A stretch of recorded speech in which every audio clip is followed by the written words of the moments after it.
This rejection is compounded by the fact that when they see Islam, the only torchbearer of righteousness in every age, they see the house of Islam divided amongst the orthodox. They see the myriad of cults that there is no preaching against.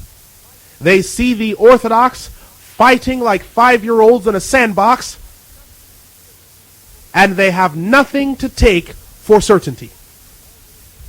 They therefore conclude that all faith, all religion is ultimately wrong, but truth is found in sorcery, witchcraft, and magic because it represents a revolt against the system, a revolt against what's believed to be organized religion, a revolt against what is believed to be a type of suppression of human rights. Therefore, magic and its myriad of subsets of sorcery and occult items are seen as a liberating force, a revolutionary tool for freeing of the human mind and the human soul and spirit. Now, when we talk about magic, we need to have some definitions, because we merely cannot resort to the use of words without defining some terms first. We have to have some terms to go by, and then we have to define our subject within those terms.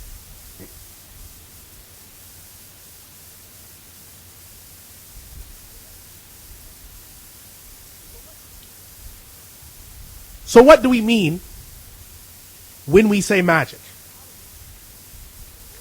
In Arabic, the word for magic is sihr. Sihr is a 3-letter word in Arabic composed of the letters Sin, Ha, and Ra. The word sihr, magic, has a meaning that is very concise, very clear, and easy to understand. We will allow Imam Muwafiquddin rahimahullah to explain to us the meaning of magic. Let us hear what he says about the word sihr.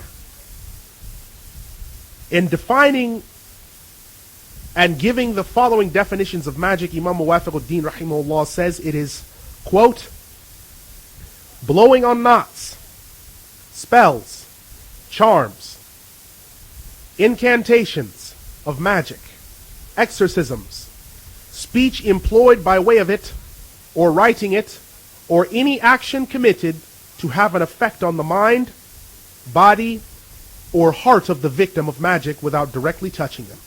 Close quote. This is taken from Al-Mughni wa Sharh al-Kabir, volume 10, pages 104 to 105.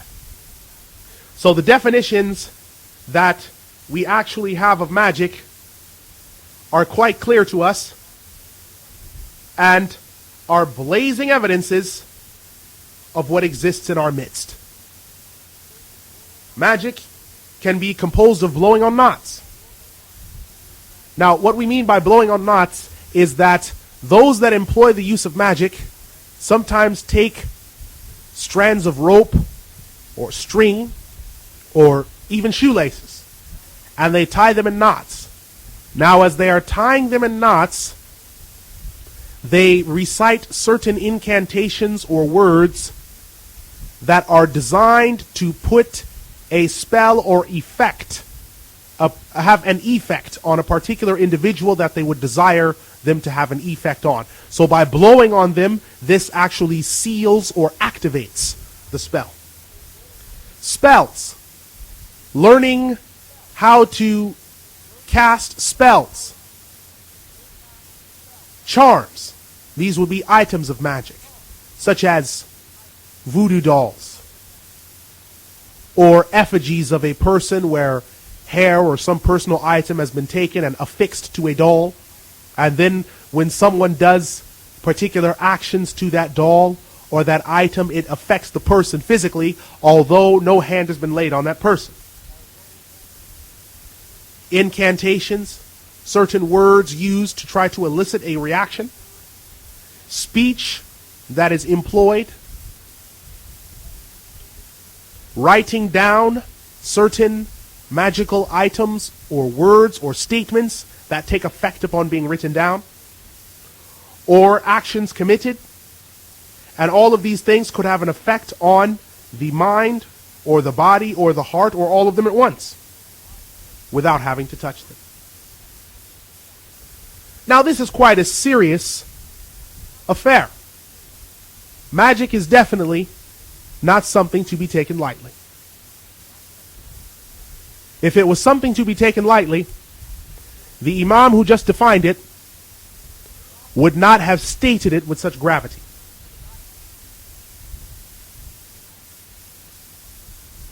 Rather, what is a concern for us is magic's grip, its power, and the evil that it represents in our lives. But what does Allah subhanahu wa ta'ala have to say about magic? What does He say in His revelation about magic and its effects? He subhanahu wa ta'ala first says something interesting about the Jews. Allah subhanahu wa ta'ala says about them, وَلَمَّا جَاءَهُمْ رَسُولٌ مِّنْ عِنْدِ اللَّهِ مُصَدِّقًا لِمَا مَعَهُمْ نَبَذَ فَرِيقٌ مِّنَ الَّذِينَ أُوتُوا الْكِتَابَ كِتَابَ اللَّهِ وَرَاءَ ظُهُورِهِمْ كَأَنَّهُمْ لَا يَعْلَمُونَ. Allah subhanahu wa ta'ala says in Surah Al-Baqarah, the second surah, the 101st ayah. He says, whereas when there came to them a messenger from the sight of Allah, confirming to what was with them, a group of the people of the book threw the book of Allah behind their backs as if they did not know. So here Allah subhanahu wa ta'ala is speaking of the people of the book. Now one may wonder, why are we speaking of the people of the book when we are actually supposed to be referring to the issue that is connected with magic? Please bear with us as I try to elucidate further. Allah subhanahu wa ta'ala says further, وَاتَّبَعُوا مَا تَتْلُو الشَّيَاطِينُ عَلَى مُلْكِ سُلَيْمَانَ وَمَا كَفَرَ سُلَيْمَانُ وَلَكِنَّ الشَّيَاطِينَ كَفَرُوا يُعَلِّمُونَ النَّاسَ السِّحْرَ وَمَا أُنزِلَ عَلَى الْمَلَكَيْنِ بِبَابِلَ هَارُوتَ وَمَارُوتَ وَمَا يُعَلِّمَانِ مِنْ أَحَدٍ حَتَّى يَقُولَا إِنَّمَا نَحْنُ فِتْنَةٌ فَلَا تَكْفُرْ فَيَتَعَلَّمُونَ مِنْهُمَا مَنْ يُفَرِّقُونَ بِهِ بَيْنَ الْمَرْءِ وَزَوْجِهِ وما هم بضارين به من أحد إلا بإذن الله ويتعلمون ما يضرهم ولا ينفعهم ولقد علموا لمن اشتراه ما له في الآخرة من خلاق. Allah subhanahu wa ta'ala says, and they followed what was done by these Satans, the demons and devils, in the kingdom of Solomon. But Suleiman did not disbelieve. But it was the demons and devils that disbelieved, teaching human beings magic.